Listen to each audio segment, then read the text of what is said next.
Jornalista, poeta, escritor, tradutor e editor.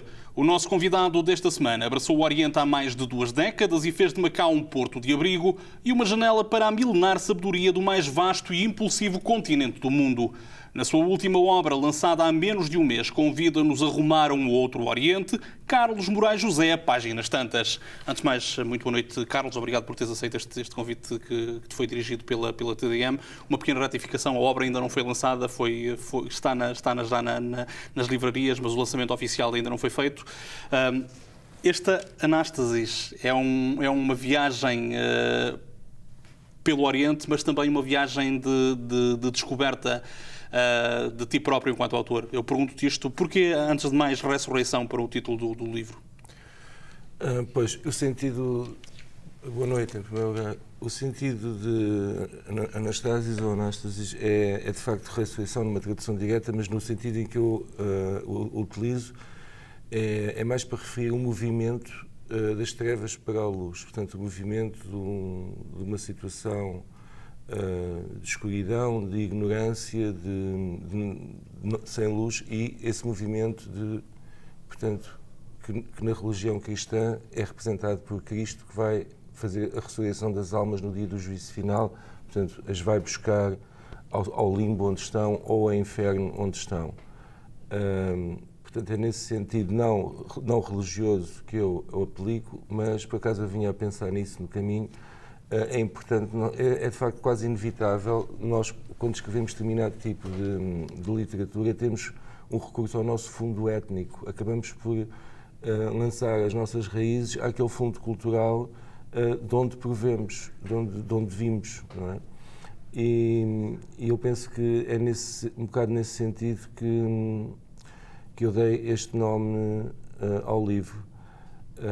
E também a imagem da capa, que representa a conversão de São Mateus, para mim é quase um pouco irónico, porque sendo que São Mateus era um cobrador de impostos e foi recuperado, saiu dessa escuridão que é a cobrança dos impostos, que é a ligação ao vil metal, por Jesus, que o trouxe para o mundo do espírito e para o mundo da moral e também da estética. Portanto, achei que seria uma imagem ideal para este livro, para a capa deste livro. É uma obra com um roteiro geográfico preciso, mas não é de todo um roteiro de viagem no sentido estrito da questão. Voltava à questão que coloquei. Há também uma viagem de descoberta de ti próprio, porque há muito de pessoal, há um certo teísmo também nos locais por onde passas, na forma como abordas os locais. Este é um Oriente distinto deste Oriente a que estamos habituados. A viagem começa em Patmos, na Grécia, termina aqui à porta, no delta do Mekong.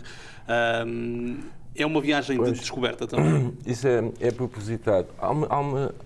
Não sei se é uma viagem de descoberta de mim como pessoa, penso que não. Penso que essa descoberta é feita todos os dias, independentemente do sítio onde eu estou. Portanto, a realidade impõe-se sempre com uma força tal que nos obriga sempre a refletir sobre aquilo que nós somos mais profundamente, para conseguirmos perceber se aquilo que fazemos ou aquilo que pensamos de algum modo se ajusta ao que somos também. Que essa é que eu penso que é a grande tentativa de descoberta que nós podemos fazer.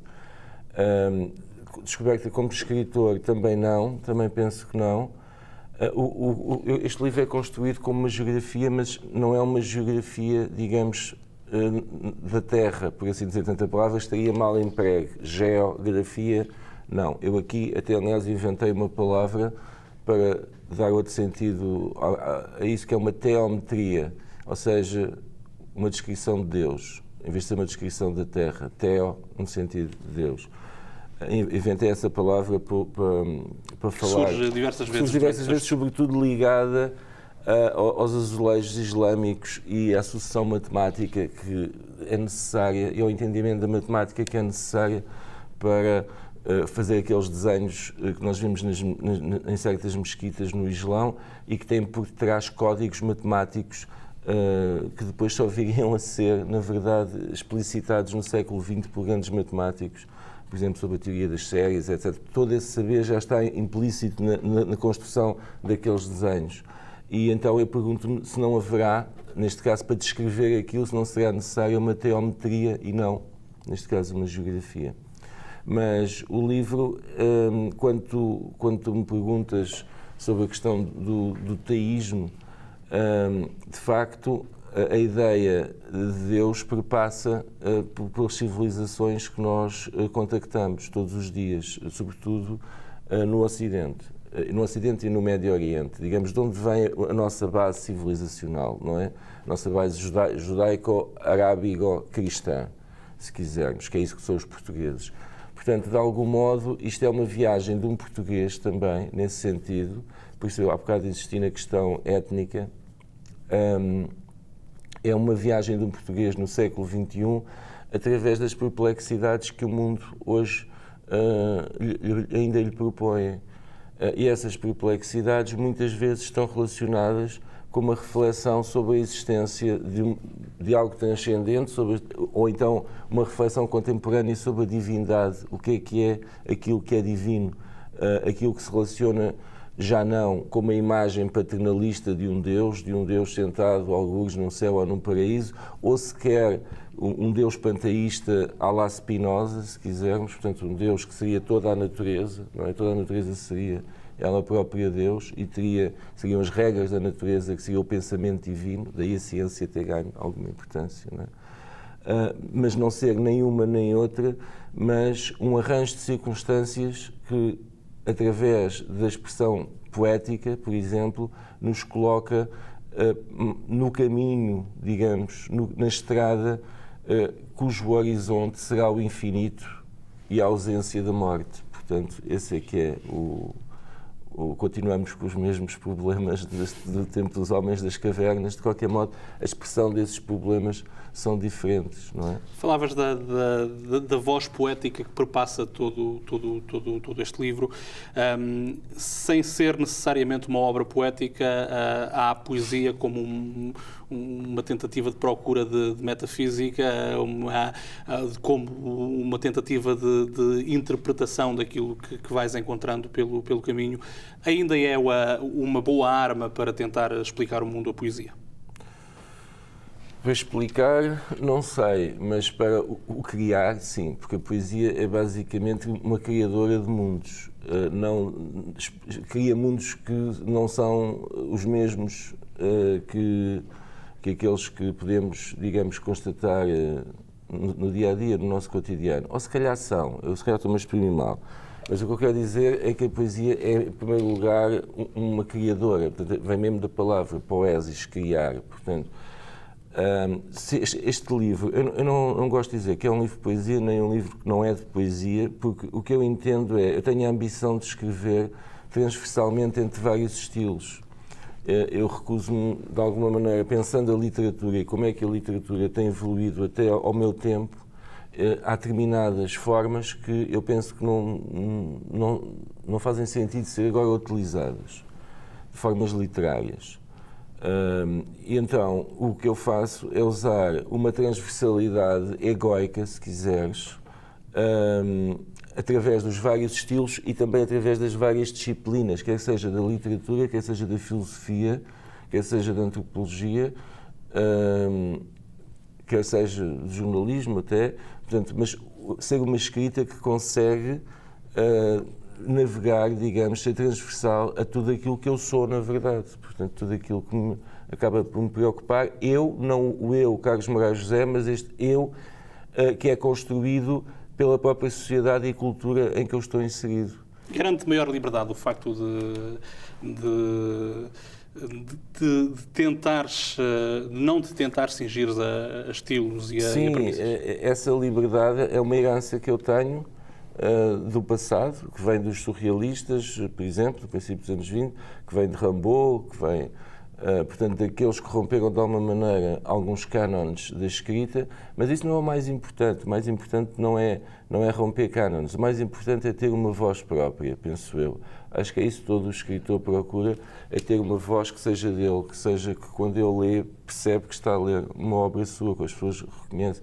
Portanto, E depois as mensagens, o que está lá dentro, é sempre tudo muito ambíguo, e tudo isso depois as pessoas é que terão que encontrar e procurar, e cada uma se calhar encontrará coisas diferentes, porque a literatura não é filosofia, nesse sentido em que deve obedecer a um rigor extremo, evitar a contradição, seguir regras lógicas. A literatura admite exatamente a ausência disso, ou mesmo o contrário disso. Admite o paradoxo, admite a contradição, admite que num capítulo...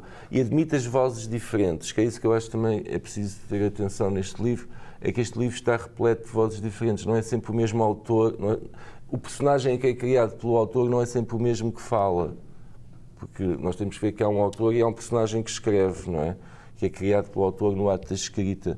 Eu entendo a escrita quase também, se quiseres, como o contrário do exorcismo. Enquanto que no exorcismo tu tentas tirar de um corpo um espírito, o ato de escrita penso que tem muito a ver com o adorcismo, que é uma evocação de uma voz diferente que toma conta do autor e que produz um tom. Produz um tom. Não produz a escrita do autor, mas produz um tom nessa escrita. E eu penso que ao longo deste livro, por exemplo, existem vários tons e vários personagens que o escrevem. Não é sempre o mesmo personagem. Por exemplo, há alguns dos textos são escritos por mulheres, com uma voz feminina, digamos. São vários os tons, são várias as vozes, como dizias, mas há uma espécie de exégese comum a todas elas, uma espécie de princípio de descoberta, de princípio de espanto. O espanto é também importante, esta ideia de espanto perante aquilo que vai aparecendo pelo caminho. Por acaso, boa pergunta, porque a questão do espanto é muito importante. Ora, perdoe-me, vou dizer, mas segundo Descartes, não é? O sentimento primeiro, que se diria, a paixão primeira seria a admiração. E essa admiração pode se transformar em espanto quando o objeto perante o qual nós estamos, de algum modo, nos é novo, ou nos é exótico, ou nos é ameaçador, e aí passamos do espanto para o medo, não é? Ou então passamos do espanto para a contemplação da beleza, também pode ser. E eu penso que é importante essa energia que as paixões nos dão, as paixões no sentido cartesiano do termo, que as paixões nos dão para nós queimarmos a realidade com o nosso olhar, quer dizer, e criarmos os incêndios necessários para vermos a realidade a arder e nesse momento ter um maior acesso nessa luz, à luz desses incêndios, ter um outro acesso àquilo que nos rodeia. Dizias também que este é um roteiro propositado, o facto da viagem se iniciar às portas da Grécia e terminar às portas da China. Não é? Às portas de saída. Pois, é isso. Porquê é que a China não está presente de uma forma...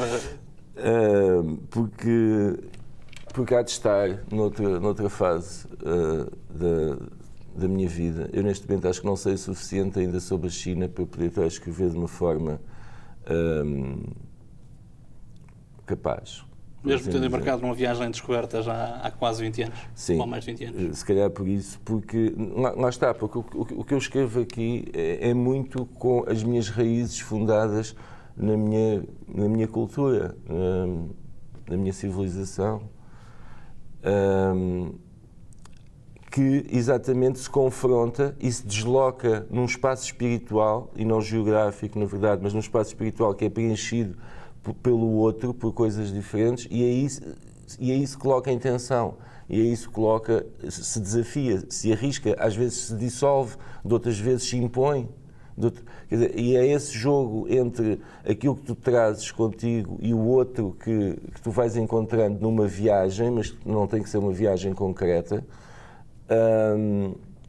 que a mim me interessava explorar neste livro, entre outras coisas, era um dos aspectos. Então eu queria uma viagem fictícia, porque a viagem, eu estive em todos estes sítios que nós estamos a falar, só que os sítios não são estes. A Síria não se escreve com Y, e o Sião chama-se Tailândia, e a Pérsia chama-se Irão, e etc. Portanto, de algum modo também há um ficcionar, não só dos espaços, como de quem lá está, como do personagem que lá está, que depois o tempo é muito é quase indiferente a existência do E há marcas de identificação quase românticas. Associas muito, por exemplo, as rosas à opulência do Islão, por exemplo, Istambul, as rosas também da Pérsia, em Goa a questão das dálias. Sim.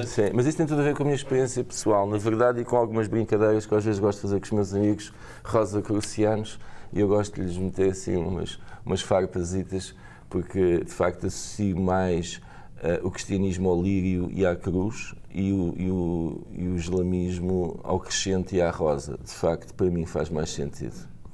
Fazia sentido começar esta viagem, como dizias, com as costas voltadas para a Europa? E a dália, neste caso, ao hinduísmo, não é? E a dália ao hinduísmo. Mas isto tem a ver com uma experiência que eu tive numa casa de uma senhora que tinha um belíssimo jardim cheio de dálias. Eu achei aquilo muito curioso. Refazendo a questão de novo, este início de viagem com as costas voltadas para a Europa, à porta de saída da Grécia. A Ilha de Patmos. A Ilha de Patmos é um sítio muito especial. Por acaso, quando vi naqueles guias de viagem, que tem exatamente 35 km², achei piada porque é o tamanho de Macau e Coluan, portanto, é o tamanho de Macau. E também é uma ilha tipo formiga, que, portanto, estreita, depois alarga, depois volta a estreitar. Tem por causa desta forma de Macau, não são 3 ilhas, é só uma, mas há como se fosse o corpo de uma formiga, não é? E foi onde aconteceram várias coisas, do ponto de vista da cultura ocidental, são extremamente relevantes, embora não muito conhecidas. A primeira delas... Portanto, foi onde Orestes, que portanto, é filho de Agamemnon e de Clitemnestra, e que matou a mãe, que por sua vez tinha morto o pai, e que depois não conseguia dormir porque as fúrias o perseguiam em sonhos, o que é normal, não é? Depois de ter morto também não deve ser fácil adormecer. E então ele fez uma viagem de expiação pelas ilhas gregas e, chegando a Patmos, naquele monte que existe lá, construiu um templo a Artemis no sentido de tentar expiar a sua culpa. Anos mais tarde, na mesma ilha, isto é o lado grego, digamos, da mitologia grega, de um lado do cristianismo, existe ali a presença de São João Evangelista, que foi ali que foi desterrado pelos romanos, onde passou 3 anos, onde viveu numa gruta, onde teve um discípulo chamado Prócoro, a quem ditou o Apocalipse, ou o livro das Revelações. Portanto, foi naquela ilha que foi também... há a presença deste homem e destas alucinações, sobretudo, portanto, de ser o livro do Apocalipse, não é? E pronto, e aconteceram mais coisas ali. Também se diz que o profeta Elias foi para ali transportado magicamente e esteve no monte, onde hoje há um mosteiro chamado Mosteiro de Elias, que tem à volta umas plantas estranhíssimas. A ilha de Patmos pronto, e depois é uma ilha no meio do Mediterrâneo, já muito perto da Turquia, portanto, e é isto. Uma porta de entrada para a Ásia. Eu penso que é, sobretudo, uma porta de saída para qualquer lado, mas não sei dizer para onde. É um sítio muito especial, com umas energias muito próprias. Jornalista, editor também, responsável pela única editora em Macau privada que continua a publicar em língua portuguesa. Continua a ser um desafio dar voz a quem quer escrever em Macau? Sim, pois é um bocado complicado, mas não é, quer dizer, noutros sítios se calhar ainda é mais difícil. Eu penso que para os jovens autores é fácil publicar aqui. É mais difícil ter projetos como aqueles que eu tenho, que implica traduções e coisas assim, e que isso sim é mais caro, pronto, porque tem outro tipo de despesas. Mas eu penso que qualquer jovem autor que tenha um livro com o mínimo de qualidade, em Macau pode publicar. Não me parece muito difícil. Um dos objetivos da editora é, sobretudo, dar a conhecer o fulcro da cultura chinesa, ir mais além daquilo que é o Não, é sobretudo também começarmos a preencher um vazio com 500 anos, não é? Chamado sinologia portuguesa. Portanto, nós temos 500 anos de presença na China e, de facto, a nossa sinologia tem muito para fazer, está quase tudo por fazer. Portanto, nas minhas modestas possibilidades, que são mesmo muito modestas, vamos publicando algumas obras fundamentais da cultura chinesa. É isso que tentamos fazer, mas obviamente que não pode ser uma pequena editora perdida no meio do Oriente que tem possibilidades de fazer um trabalho mais... Falta sobretudo que a coordenação com editoras de Portugal e do Brasil, por falta, exemplo. Sobretudo aqui, quanto a mim, é um instituto da sinologia portuguesa. É isso que falta. Portanto, porque isto devia ter um apoio académico, devia ter uma base académica por trás, devíamos estar mais pessoas juntas, deviam estar 10, 15 pessoas num conselho científico desse instituto a trabalhar nestas coisas, quer dizer, e a trocar, não todos a fazer a mesma coisa, uns estão mais ligados a umas questões, outros a outras, mas devia, de facto, existir esse instituto, mas que eu não posso pedi-lo ao governo de Macau, não faz sentido, quer dizer, devia ter sido feito pelo governo português aqui há muitos anos, quando cá esteve. Perdeu-se essa oportunidade? Houve uma certa dinâmica, sobretudo a nível editorial, com a publicação de alguns trabalhos históricos? Mas foi muito uma feira de vaidades. A maior parte das coisas que foram publicadas foi muito aquele estilo de livro, comemoração da ponte e coisas desse tipo. O que eu não tenho nada contra, achei que devem ser feitas as outras coisas também. Agora, não interessa se houve 2 ou 3 iniciativas ou se eu próprio tenho 2 ou 3 iniciativas, eu não vou resolver nada. Eram as instituições responsáveis tomar esse tipo de iniciativa e criar este género de instituição. Obviamente que é fundamental para Portugal ter uma sinologia depois de 500 anos de presença na China. E não só, e para o futuro, até para ser líder também nas relações da China com os países lusófonos, para compreender com quem é que está a falar, para poder ter uma boa relação, para explicar às outras pessoas dos outros países lusófonos também. Enfim, um papel que nos caberia eventualmente, por sermos a nação mais antiga e por de facto estarmos há tanto tempo, não é porque somos melhores que os outros, é só por sermos a nação mais antiga e estarmos há mais tempo em contacto, devíamos ter esse papel. Seremos rapidamente ultrapassados pelo Brasil, como já estamos a ser, mas pronto, é assim, é a vida. Eu aqui só posso fazer um pequeno contributo e pronto, é o que vou fazendo. Nós agora vamos editar 2 livros muito importantes, vamos editar com uma coedição com a Casa de Portugal 500 poemas chineses, portanto são 30 séculos de poesia chinesa, portanto, com vários poetas lá representados, portanto vai dar uma grande mostra do que é a poesia chinesa e também com uma coedição com o Instituto Cultural vamos editar a poesia de Tao Yuan Ming, que é um grande poeta chinês que viveu na dinastia Jin, que é perto da dinastia Han, ou seja, 200 e tal anos depois de Cristo. Ele viveu 300 e tal anos depois de Cristo. E pronto, e vamos fazendo o que podemos. Continuo a trabalhar no Confúcio, também pretendemos editar Confúcio muito em breve, continuo a trabalhar nisso, mas pronto, não estou muito entusiasmado com os projetos, porque de facto trabalhar sozinho e sem rede e sem apoio torna-se desgastante e às tantas perguntamos se não estamos a dar o passo demasiado grande para a nossa perna. Este interesse súbito da China pelo ensino movido, tendo como leitmotiv a questão económica e comercial, mas este interesse súbito no ensino da língua pode criar alguns frutos nesse sentido. Vemos muita gente, por exemplo, a apostar na questão da tradução, mesmo o Instituto Politécnico de Macau, uma série de instituições. Neste momento, um dos problemas com que possivelmente te deparas como editor é a falta de tradutores que dominem com um sentido assertivo as 2 línguas. Isso poderá mudar no futuro? Penso que sim. Trabalho da China, não é? A China está a fazer esse trabalho. De qualquer modo, será sempre necessário também alguém de língua de chegada, não é? Portanto, a língua do português, que seja formado em português. Que seja falante de português, portanto, e que seja bom a manejar a língua. Eu, por acaso, achava bem que a China impusesse a Macau que o português fosse aqui respeitado. Já que o governo de Macau não se impõe, alguém que faça com que aqui em Macau o português seja respeitado com mais... Focando cá em Macau, o objetivo ainda da tua editora passa por dar a conhecer aquilo que são algumas das obras fundamentais do pensamento e da cultura chinesa. No que toca a Macau, Macau tem aquilo que é necessário para figurar no mapa internacional da grande literatura, ou nem por isso? Há vozes que podem representar Macau, tirando o teu próprio exemplo.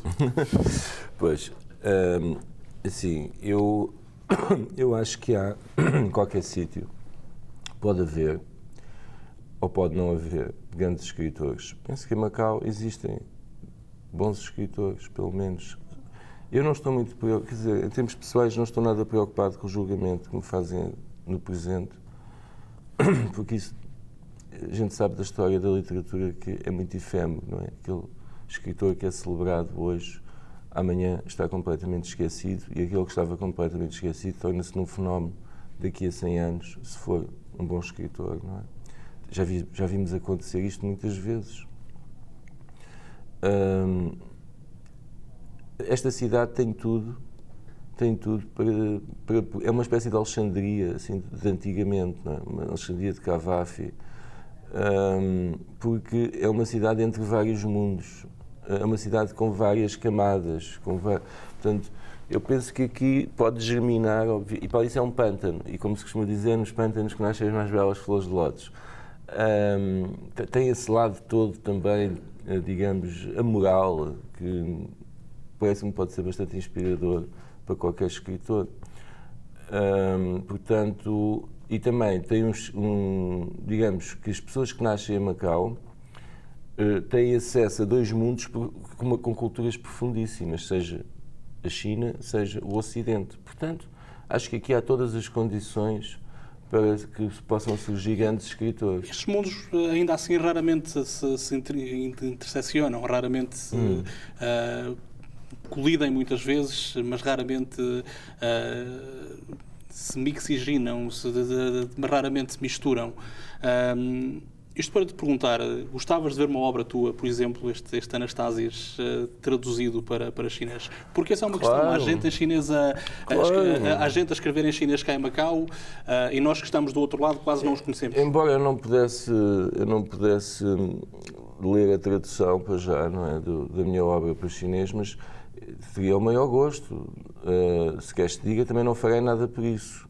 Isso terá que ser a sociedade e as pessoas que decidirão se é importante ou não. Mas eu sou um autor traduzido para chinês. O meu último livro está todo traduzido em chinês, não é? O livro dos nomes tem uma tradução para chinês e que foi publicada, graças a um amigo meu, numa revista de poesia em Cantão. Portanto, posso dizer que sou um autor publicado na China, o que é simpático, o que é uma honra, na verdade. Eu gostava de ser traduzido também em húngaro e em árabe e no que fosse, não é? Mas, pronto, isso agora depende do interesse que pessoas que falem português e que queiram traduzir, que encontrem algum interesse nisto. Mas concordas que há essa disparidade de mundos? Quando perguntava, porque era o que te dizia, nem sempre sabemos que existem 2 ou 3 nomes a escrever sobre Macau, nomes chineses a escrever sobre Macau, alguns até escrevem bem, mas depois pouca comunicação. Existe pouca comunicação. A quem é que competia a fazer este trabalho? É um Instituto Cultural? Eu penso que o trabalho tem que ser feito por toda a gente. O Instituto Cultural, de facto, podia fazer mais, mas eu penso que tem que ser feito, esse trabalho de encontro tem que ser feito sobretudo pelas pessoas. E a gente sabe perfeitamente que é assim. Mais vale um casamento entre um português e uma chinesa do que 50 cursos numa universidade. Esta é que é a verdade. Portanto, à medida que as pessoas se encontram, e não estou só a falar de casamentos, estou a falar de trabalho, de termos projetos comuns, de nos sentarmos à mesma mesa, temos que passar horas a trabalhar uns com os outros. Obviamente que os aspectos culturais de um lado e do outro vão sendo trocados. Esta troca é que tem feito realmente a riqueza de Macau. Não é outra, não é aquela que é formal e estatal, etc. É que tem decorrido desde há 500 anos, mas de facto é este nível, ao nível das pessoas, e não ao nível das instituições, porque ao nível das instituições, de facto, se olharmos para trás, o resultado não é muito animador. Depois deste Anastásias, o que segue?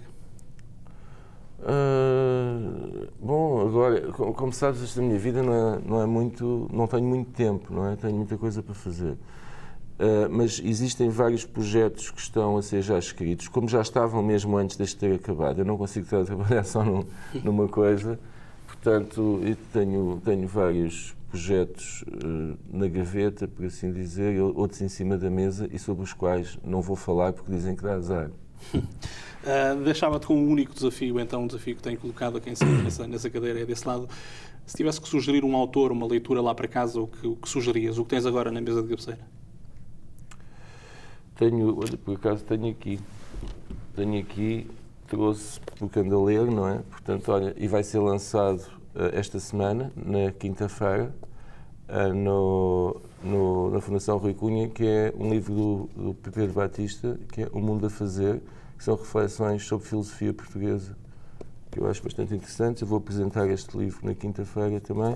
Portanto, olha, é uma recomendação que o Pedro Batista está entre nós, está connosco, vive neste momento em Macau.